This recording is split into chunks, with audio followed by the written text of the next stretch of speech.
मित्रांनो, साधी माणसं या मालिकेच्या आजच्या भागामध्ये मीरा म्हणते, काय हो तुम्हाला तंद्री लागली होती का? बरं ठीक आहे, आता तंद्री लागल्यानंतर मी तुमच्याकडून काहीसुद्धा कबूल करून घेऊ शकते. तेव्हा सत्या म्हणतो, हो हो, तू खूप शहाणी आहेस, मला माहिती आहे. मग आता तो तिच्याकडे बघतच राहतो आणि मनात विचार करतो, सत्याची शाळा घेतीस का? पण हा सत्याना आता तुझं कॉलेज घेणार, बघतच राहा. तेवढ्यातच आता कुणाचा तरी फोन येतो आणि तो नेमका सत्याच्या मोबाईलवर. त्याच वेळी आता मीरा म्हणते, हो फोन बघा आलाय तुम्हाला. तो म्हणतो, बघ ना कुणाचा आहे तो. तेव्हा ती फोन हातात घेते आणि म्हणते, हो वेगळाच कुठला तरी नंबर आहे. मग आता उचल आणि लाव बरं कानाला, असं तो म्हणतो. तेव्हा मीरा आता कॉल रिसीव करते आणि सत्याच्या कानाला लावते. तेव्हा तो आता हॅलो असं म्हणतो, परंतु मीरा आता त्यांचं बोलणं ऐकत नसते. तो फोन असतो कंपनीचा. मग आता सत्या मीराची गंमत करायची म्हणून असं वेगळंच विचित्र काहीतरी बोलू लागतो आणि मित्राचा कॉल आल्यासारखं नाटक करत फोनवर बोलतो. तर आता मीराला काहीच माहीत नसतं की हा नक्की कुणाचा फोन आहे. मग सत्या तिच्याकडे पाहतो आणि त्याला समजतं हिला बाहेर काहीच ऐकू जात नाही. आणि मग सत्या मुद्दामहून विचारतोय, पक्या अरे काय रे, हा कोणता नंबर आहे तुझा, नवीन आहे का? मग आता तो म्हणतो, तरीच म्हटलं की तू या नंबरवरून फोन केलाच कसा? मग त्यानंतर तो मीराकडे बघतो आणि म्हणतो, असं का? अरे आता पुढे काय करायचं सांग ना. सत्या काहीतरी प्रॉब्लेम असल्यासारखं मीराला भासवत असतो. मग आता तो म्हणतो, हे बघ मी तुला म्हटलं होतं ना पक्या की तिकडच्या तिकडेच गेम करून टाक म्हणून, कारण परत जर का वाटायला आला तर मग काही खरं नाही बघ. मी आताच तुला सगळं सांगून ठेवतोय. अरे नाही नाही, मी काय असं आलतू फालतू वाटलोस का? आता एक काम कर, मी माझी गाडी काढतो आणि तू तुझी गाडी काढ. आपण जे काही आहे ना ते प्रत्यक्ष जाऊन बोलू की त्याच्याशी. आता बरं सोड, ही जी काही नवीन गाड्यांची कंपनी आली आहे ना, त्या कंपनीत आपण नावं नोंदवून टाकूयात की, म्हणजे कसं सगळीकडून कामं येतील ना आपल्याला, कारण फायदा तर आपलाच आहे बाबा. तेव्हा आता सत्या खूप वेळ नुसता फोनवर बोलत असतो. समोरून आता कंपनीचाच कॉल असतो आणि ती बाई आपली बडबड करत असते.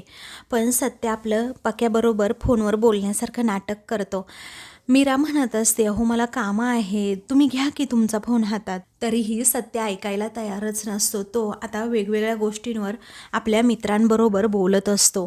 ते पाहून आता मीरा वैतागते. तिने सत्याच्या कानाला आता फोन लावलेला असतो. ती म्हणते, हो हात दुखायला लागलाय. मग आता मीराच्या हाताला खूपच कळ लागल्यामुळे ती म्हणते, थांबा थांबा, मीच बोलते हा त्यांच्याशी, असं म्हणून ती आता फोन आता स्वतःच्या कानाला लावते आणि म्हणते, अहो पक्या भाऊजी, हे ना जरा कामामध्ये बिझी आहे, तुम्ही नंतर बोला यांच्याबरोबर. मग आता तिकडून कुणी बोलत नसल्यामुळे मीरा समोर पाहते तर आता तो फोन कंपनीचा असतो. तेव्हा ती सत्याला अशी 2-3 थापड मारते आणि विचारते, काय हो मुद्दाम करताय ना हे सगळं, तुम्ही मुद्दाम करताय ना, आता जा तिकडे, असं म्हणून ती त्याला तेथून जायला सांगते. तर ते दोघेही आता खूप हसत असतात. तर दुसऱ्या दिवशी आता मीरा अगदी छान तयार झालेली असते आणि आपल्या रूममध्येच पेपर वाचत बसलेली असते. तेवढ्यातच सत्यासुद्धा आवरून तेथे येतो आणि म्हणतो, ए धूमकेतू, अगं अशी का बसली आहेस तू? आज बाप्पा येणार आहे ना आपल्या घरी आणि तू निवांत पेपर वाचत बसलीस, चल बाहेर गुरुजीसुद्धा येणार आहे. तेव्हा ती आता म्हणते, अहो सगळी तयारी झाली आहे, परंतु अजून गुरुजी यायचे म्हणून सगळेजण त्यांची वाट बघतायत. तेव्हा सत्या म्हणतो, असं आहे का? म्हणजे आता गुरुजी कधी येणार आहे ते पेपरात लिहिलंय का? तेव्हा मीरा म्हणते, अहो या पेपरामध्ये ना माझ्या कामाची गोष्ट आहे. मग आता ती म्हणते, नाही हो, मी काही लिस्ट काढत होते, कारण ज्या माणसांना डेकोरेशन करण्यासाठी माणसांची गरज आहे त्या मी डीलरकडे आता जाणार आहे आणि शोध घेणार आहे कामाचा, आणि मी फोन करून यांना कामासाठी विचारू शकतेच की. आता तुम्ही बघाच मी कसं काम शोधते ते. आता दिवसभर जेव्हा जेव्हा मला वेळ मिळेल तेव्हा पेपर उघडून अशा मी जाहिराती शोधणार आणि कामाचं सुद्धा बघणार. तेव्हा सत्या म्हणतो, अरे वा धूमकेतू, ही खूपच छान आयडिया आहे हा. तेव्हा आता सत्या म्हणतो, ही तर खूप छान आयडिया आहे हा, मी सुद्धा आता तुला काम शोधण्यासाठी मदत करतो, असं म्हणून तो सुद्धा पेपरमध्ये वेगवेगळ्या जाहिराती शोधू लागतो. मग आता तो तिच्याकडून पेन घेतो आणि ती म्हणते, हो राहू द्यात, मला द्या तो पेन, तुम्ही दुसरा घ्या. मग आता ती पेन देत नाही हे पाहून तो तिचा हातच पकडतो आणि असा त्या जाहिरातीवर गोल करतो. त्यामुळे मीरा आता अगदी आनंदानेच त्याच्याकडे बघते आणि तिला खूप छान वाटतं. मग आता गणपती बाप्पा मोरया असं म्हणत गुरुजी तेथे येतात. तर मीरा आणि सत्या थोडे घाबरतात. पटकन एकमेकांचे हात बाजूला घेतात. दोघेही एकमेकांकडे आता बघतच राहतात. इकडे गुरुजी आता आलेले असतात. सगळेजण एकमेकांना गणपती बाप्पा मोरया असं म्हणतात. तेव्हा सुधाकर राव म्हणतात, अरे बापरे, माझ्या सत्यजितने किती छान मूर्ती बनवली आहे ना. तेव्हा गुरुजी म्हणतात, हो ना, साक्षात बाप्पा आपल्या सगळ्यांकडे पाहत आहेत, अशी जिवंत मूर्ती आहे ही. तेव्हा सत्याचं तेथे कौतुक झालेलं पाहून निरूपाला आता राग येतो आणि मग ती म्हणते, गुरुजी अहो कौतुक पुरे झालं ना, आता आपण पूजेला सुरुवात करूयात का आता, कारण उगीच उशीर होईल हा. त्यावेळी गुरुजी म्हणतात, हो हो करतो की सुरुवात, आणि मूर्ती मोहक वाटली म्हणूनच मी तसा म्हणालो. तेव्हा ठीक आहे असं निरूपा म्हणते आणि सत्याचा विषय टाळते. तेव्हा सुधाकर राव म्हणतात, मूर्तीकडे पाहून मनात जर प्रसन्न भाव आले ना तर अगदी समाधान होतं. तेवढ्यातच सत्या देखील तेथे येतो. मग आता तो अगोदर बाप्पाचं दर्शन घेतो आणि म्हणतो, पण बाप माझं कौतुक ऐकलं तर या निरूपाच्या मनात खूप गुडगुड होतं, त्याचं काय करणार. आणि तो प्रसन्न भाव मनात यायला हिच्या मनात जागा तर पाहिजे ना, नाहीतर आपली हिची नुसती जळजळत चालू असती आणि त्यामध्ये हिच्या समध्या भावना सुद्धा जळून गेल्या तर अशी उदास असते सारखी ती. तेव्हा निरूपा म्हणते, ए तू केलेली कोणतीच गोष्ट, असं म्हणून ती आता पुढे सत्याला काही बोलणार. तितक्यातच सत्या म्हणतो, ए निरूपा गप्पा बस, पुढे काही बोलू नकोस हा. अगं आता बस कर की, कारण आपल्या घरी ना देव आलाय, आता तरी जरा नीट वाग, नाही तर बाप्पा कान कापेल हा तुझा, आणि जर का खूप वाढीवगिरी केली तर बाप्पाच्या अगोदर ना मीच तुझा कान कापेल, अशी सत्या धमकीच देतो. तेव्हा निरूपा मात्र आता कानाला हात लावते आणि आपली गप्प बसते. तेव्हा आता गुरुजी म्हणतात, चला आपण आता पूजेला सुरुवात करूयात. आता सुधाकर राव आणि निरूपा हे दोघेही पूजा करत असतात. तर गुरुजी आपला मंत्र म्हणत असतात. तर आता सत्या हळूच आता मीराकडे बघतो, तर मीरा देखील लाजून त्याच्याकडे पाहत असते. रवी आणि रिया सुद्धा अगदी एकमेकांकडे पाहून लाजत असतात आणि पंकज व देविका तर एकदम गप्प असतात. त्यानंतर गुरुजी म्हणतात, चला आता पूजा संपन्न झाली आहे, आपण आता आरतीला सुरुवात करूयात. तेव्हा आता आरती कोण घेणार हा प्रश्न सर्वांनाच पडलेला असतो. त्यामुळे सुधाकर राव म्हणतात की सत्या, मीरा इकडे ये बाळांनो, पुढे या आणि आरती घ्या. तेव्हा आता ते दोघेही पुढे येणार. तितक्यातच आता निरूपा म्हणते, नाही हो, हा मान इकडे रवी आणि रियाला द्यायला हवा ना, कारण ती नवीन जोडी आहे, नवीन जोडपं आहे ते. तेव्हा ठीक आहे असं सुधाकर राव म्हणतात. मग रिया म्हणते, नको नको, मला नाही यातलं नाही काही कळत एवढं, आपण हा मान मीरा वहिनी आणि सत्यदादालाच देऊयात ना. त्यावेळी निरूपा म्हणते, नाही नाही, तुम्ही नवीन जोडपं आहात ना, तुम्हीच ही आरती घ्यायला हवी. म्हटल्याबरोबर ते दोघेही लगेचच आता पुढे येतात आणि दोघेही अगदी आनंदाने आरती घेतात. तर आता रवी तिला सांगत असतो कशा प्रकारे आरती वगैरे घ्यायची. मग सगळं कुटुंब एकत्र आलेलं असतं आणि सगळेजण उत्साहात आरती करतात. तर आता काही वेळानंतर आरतीचं ताट फक्त रियाच पकडते आणि आरती करत असते. त्याच वेळी आता तिचा हात थोडा थोडा भाजू लागतो. निरूपा सुद्धा तिच्या पुढे पुढे करत असते. तेव्हा तिच्या हाताला चटका बसतो. हे पाहून आता रवीलाच वाईट वाटतं, कारण तिने एकटेनेच आरती घेतलेली असते. तो म्हणतो की जरा हळू अगं. मग आता लगेचच सगळ्यांच्या लक्षात येतं की ताट हे गरम झालंय, त्यामुळे रियाच्या हाताला थोडा चटका बसतोय. तेव्हा आता सगळेजण आता टेन्शनमध्ये येतात की मध्येच आता काय करायचं. त्यावेळी निरूपा आता लगबगीने म्हणते, अगं ए देविका, जा पुढे पटकन आणि आरती घे बरं. देविका म्हणते, अहो आई, ताट गरम आहे आणि माझ्या हाताला चटका वगैरे बसला तर मग मी अजिबात नाही घेणार हा, असं म्हणून ती आता तोंड वाकडं करते आणि आरती घेण्यासाठी अगदी स्पष्टपणे नकार देत. मग त्यानंतर सत्या हा मीराला पुढे पाठवतो. तेव्हा खरंच आता ताट खूप गरम झाल्यामुळे रियाच्या हाताला चटकाच बसत असतो. ही गोष्ट आता मीराच्या सुद्धा लक्षात येते आणि साडीच्या पदराने ते ताट ती व्यवस्थित पकडते आणि मग स्वतः आरती घेत असते. त्यावेळी आता रिया पाठीमागे जाते. मीराने आरती घेतल्यामुळे आता निरूपाचा जळफळाट झालेला असतो. त्यानंतर देविका लगेचच पंकजला इशारा करते की बघ, ती गेली आरती घ्यायला. तेव्हा सत्या सुद्धा आता पुढे येतो आणि लगेचच मीराच्या हाताला हात लावतो. मग ते दोघेही एकत्र जोडीने आरती करतात. ते पाहून सुधाकर रावांना खूप छान वाटतं.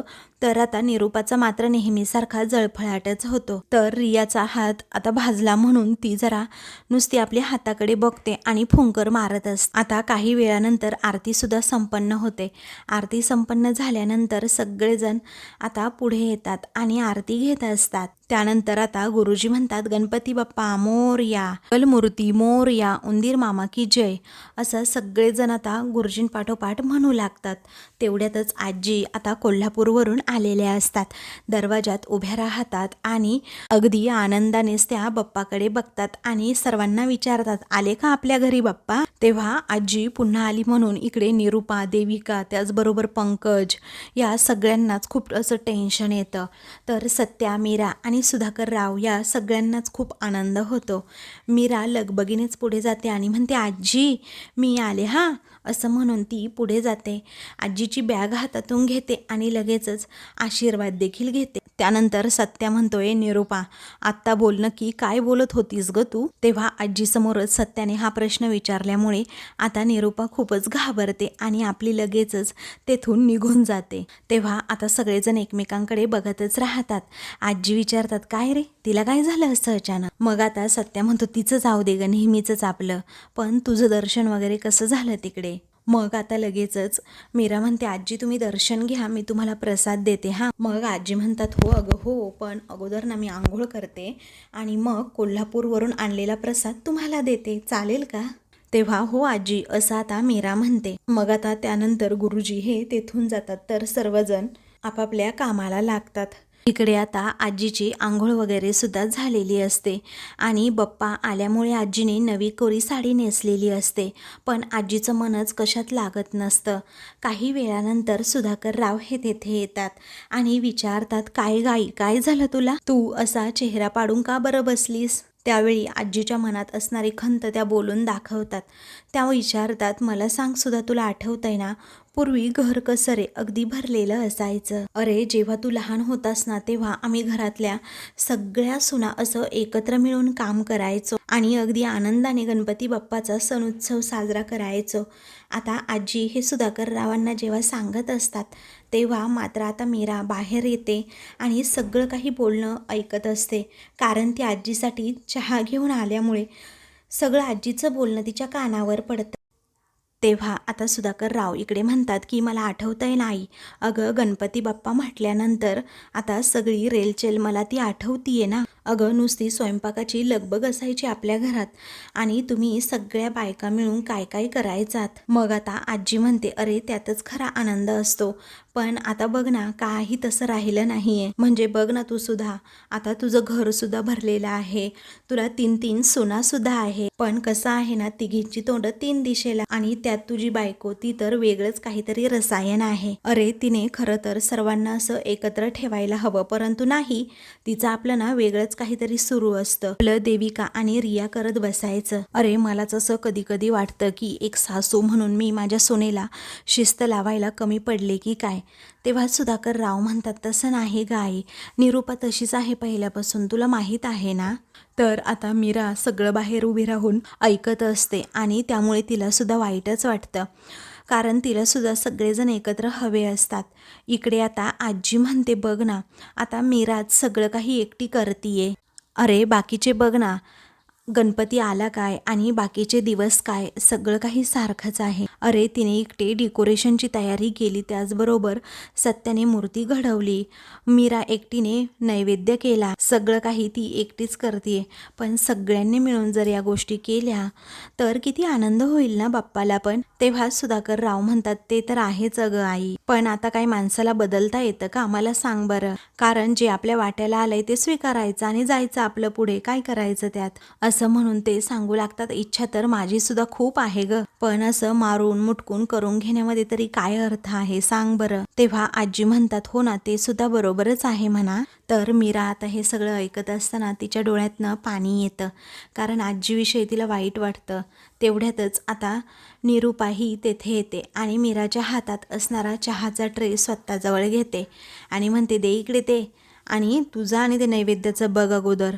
तेव्हा मीरा बरं असं गुपचूप म्हणते आणि लगेचच नैवेद्य करण्यासाठी किचनमध्ये जाते. तर आता निरूपा ही आतमध्ये येते आणि म्हणते चहा घ्या. सुधाकर राव हे चहा घेतात, पण आता आजी जरा नाराजच असते. आजीचा चेहरा पडलेला असतो. तेव्हा निरूपाला समजतं ही म्हातारी बिघडली आहे, म्हणजे काहीतरी हिला झाले. तेव्हा आता या फुलवालीने जर चहा दिला असताना तर मिटक्या मारत प्यायली असती म्हातारी, असं म्हणून निरूपा गप्प बसते आणि लगेचच रूममधून बाहेर पडते. तर दुसरीकडे आता मीरा आणि सत्या दोघेही किचनमध्ये असतात. तेव्हा आता मीरा म्हणते आजीची एवढीच तर इच्छा आहे ना की सगळ्या सुनांनी एकत्र मिळून ताट बनवावं नैवेद्याचं. त्याचबरोबर आजीच्या यांच्या काळात त्या सगळ्या सुना मिळून अशाच बाप्पासाठी एकत्र ताट बनवायच्या आणि आजीलाही यावेळी असंच वाटतं की आपल्या घरातही असंच व्हावं, कारण हे घर त्यांनाही आनंदी दिसलं पाहिजे. तेव्हा सत्या विचारतो आजीची इच्छा आहे ना, मग आता ती पूर्ण करायलाच हवी, कारण यात तसं काही बघायला गेलं तर अवघड नाहीये, पण ती निरूपा आहे ना, ती एक नंबरची कामचुकार बाई आहे. ती स्वतः तर काही करत नाही, नुसती आपली दुसऱ्यांवर कामं ढकलून देत असते. तुला सांगतो धूमकेतू, ती इथे असताना ना काही होऊ शकत नाही. तेव्हा मीरा आता विचार करत असते की काय करावं. मग आता तिच्या मनात एक कल्पना येते आणि ती म्हणते इकडे या ना जवळ, मी जरा सांगते तुम्हाला काहीतरी. तेव्हा ती आता लगेचच त्याच्या कानात काहीतरी आयडिया सांगते. तेव्हा सत्याला सुद्धा तिची ती आयडिया पडते आणि तो तिला थम्सअप करतो आणि मग त्यानंतर तेथून जातो. दुसरीकडे आता सुधाकर राव आणि आजी हे दोघेही त्या ट्रिपविषयीच गप्पा मारत असतात. तेव्हा सुधाकर राव विचारतात तुझ्या मैत्रिणींची भेट वगैरे झाली ना. तेव्हा आता आजी म्हणते तुला सांगते दर्शन एवढं छान झालं ना, आणि आम्ही मैत्रिणींनी मिळून खूप धमाल केली, गंमत केली. इकडे आता सत्या हा लगेचच मीराच्या सांगण्याप्रमाणे एक ताट घेतो, लाटणं घेतो. त्या लाटण्याने मारत ताटावर जोराजोरात आवाज करू लागतो आणि मोठ्यानेच म्हणतो ऐका ऐका ऐका, आज गणपती बाप्पाचा नैवेद्य मी आणि धूमकेतू बनवणार आहे. तर इकडे बाहेर आता सुधाकर राव त्याचबरोबर निरूपा आणि आजी हे तिघेही बसलेले असतात. तर देविका आणि रिया सेल्फीज काढत असतात. त्यावेळी सत्याने असं म्हटल्याबरोबर सगळेजण ऐकतात. तर देविका आणि निरूपा या दोघीही तोंड वाकडं करतात. तर बाकी सगळ्यांना आनंद होतो. मग आता सत्या लगेचच मीराकडे जातो. दोघेही प्लॅनप्रमाणे सगळं काही करणार असतात. सत्या म्हणतो आता चल काय काय करायचंय मला सांग. मग मीरा म्हणते अहो सगळंच करायचंय, अहो मोदक, बटाट्याची भाजी, अनपुऱ्या, चपात्या, वरण भात आणि चटणी, पंचामृत हे सगळं राहिलंय अहो अजून. तेव्हा सत्या म्हणतो एक काम करूयात ना, आपण बटाट्याच्या भाजीपासून सुरुवात करूयात, चालेल का. तेव्हा मीरा म्हणते हो चालेल. हे पहा इथे बटाटे उकडून ठेवले आहेत, तुम्ही जर मला ते सोलण्यासाठी मदत करता. तेव्हा सत्या म्हणतो हे बटाटे का, बरं बरं करतो हा, असं म्हणून तो सारखा सारखा बाहेर पाहत असतो. तर इकडे बाहेर सगळेजण त्या दोघांचं बोलणं ऐकू लागतात आणि आपलं तोंड वाकडं करतात. इकडे आता मीरा म्हणते कुकर उघडा बरं. सत्या पटकन आता कुकर उघडणार, तितक्यातच मीरा म्हणते ऐका ना, अहो चटका लागेल तुम्हाला. तेव्हा सत्या म्हणतो हट, आपल्याला नसतो चटका लागत. मग त्यानंतर सत्या पटकन आता त्या साली काढून देतो आणि म्हणतो झाले आहेत बटाटे चिरून आणि आता भाजी करायची ना, असं म्हणून तो आता लगेचच कढईमध्ये तेल टाकणार. तितक्यातच मीरा म्हणते अहो काय करताय, थांबा की जर. अहो तुम्ही तेलाऐवजी पाणी टाकताय का, आणि सुकी भाजी बनवायची ना त्यामध्ये पाणी असं टाकायचं नसतं. इकडे सुधाकर राव आणि आजी मात्र या दोघांच्या गमती जमती बघून हसत असतात. मग देविका आणि रिया या दोघीही दुर्लक्ष करत असतात. तेव्हा सत्या म्हणतो अगं पाणी टाकतात, मी बघितलंय ना माझ्या डोळ्यांनी, ही बापाची बायको आजवर फक्त आणि फक्त पाणीच तर टाकत आली आहे भाजीमध्ये. तेव्हा इकडे निरूपा लगेचच तोंड वाकडं करते आणि म्हणते याचा ना त्रासच आहे मेल्याचा मला.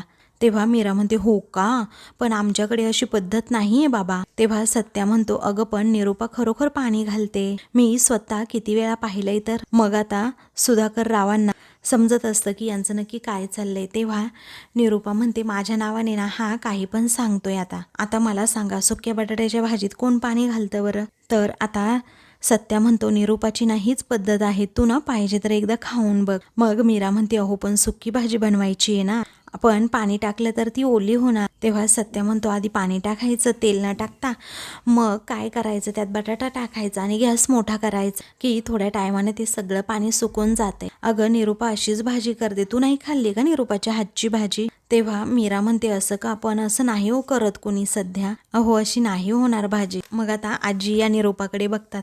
तेव्हा निरूपा म्हणते नाही हो सासूबाई, तो काही पण सांगतो, मी अशी करते का भाजी सांगा बरं. तेव्हा सत्या म्हणतो ठीक आहे ठीक आहे, असंही त्या निरूपाला भाजी बिजी बनवायला जमतच नाही. मग आता सत्या म्हणतो धूमकेतू तू तुझ्या हातानेच कर भाजी, म्हणजे तुझ्या हाताची टेस्ट त्या भाजीमध्ये उतरेल, सगळे फक्त बोट चाटत राहतील. तेव्हा सगळेजण फक्त त्या दोघांवर हसत असतात. त्यानंतर आता निरूपा मनात विचार करू लागते, अरे बापरे, म्हणजे ही मीरा माझ्यापेक्षा चांगली बनवते का सुकी भाजी? आता मी सुद्धा दाखवतेच यांना कशी बनवतात ती टेस्टी सुकी बटाट्याची भाजी. असं म्हणून ती आता सत्या आणि मीराकडे बघते आणि स्वतः आता भाजी करायला उठणारच. तर आता मित्रांनो पुढील भागामध्ये निरूपा ही लगेचच किचनमध्ये जाते आणि बटाट्याची भाजी बनवत असते. मीरा सुद्धा आता तिच्या मदतीला असते. बाहेर सत्या येतो आणि विचारतो, आजे सगळ्या बायकांना एकत्र असं काम करताना बघून तुलाही मज्जा वाटत असेल ना? तेव्हा आजी म्हणते हो रे, म्हणून हा समदा घाट घातलास का तू? तेव्हा ही आयडिया तर धूमकेतूची आहे असं सत्या म्हणतो. त्यावेळी आजी म्हणतात आहेच माझी मीरा अगदी गुणाची, म्हणून नाही सुधाने लाखात एक अशी सोन आणली आहे. त्यानंतर सुधाकरराव सगळ्यांना हॉलमध्ये बोलवतात आणि म्हणतात आज बाप्पा बसले आहेत आपल्या घरी आणि ह्या आजच्या चांगल्या दिवशी या घराचे कागद, ते आता ते घराचे सगळे पेपर्स हातात घेतात. तेव्हा निरूपा लगेच पुढे येते आणि ते पेपर घेऊ लागते. तेव्हा सुधाकरराव तिला बाजूला करतात आणि मीरा समोर जात म्हणतात, हे बघ मीरा, आजपासून आपल्या घराची सगळी कागदपत्र तू तुझ्या खोलीमध्ये अगदी व्यवस्थित ठेव. हे ऐकून आता इकडे सगळ्यांनाच प्रचंड असा धक्का बसतो. तर मीरा आश्चर्याने सुधाकररावांकडे बघते. अशाच मालिकेंचे पुढील भाग पाहण्यासाठी चॅनलला सबस्क्राईब करा.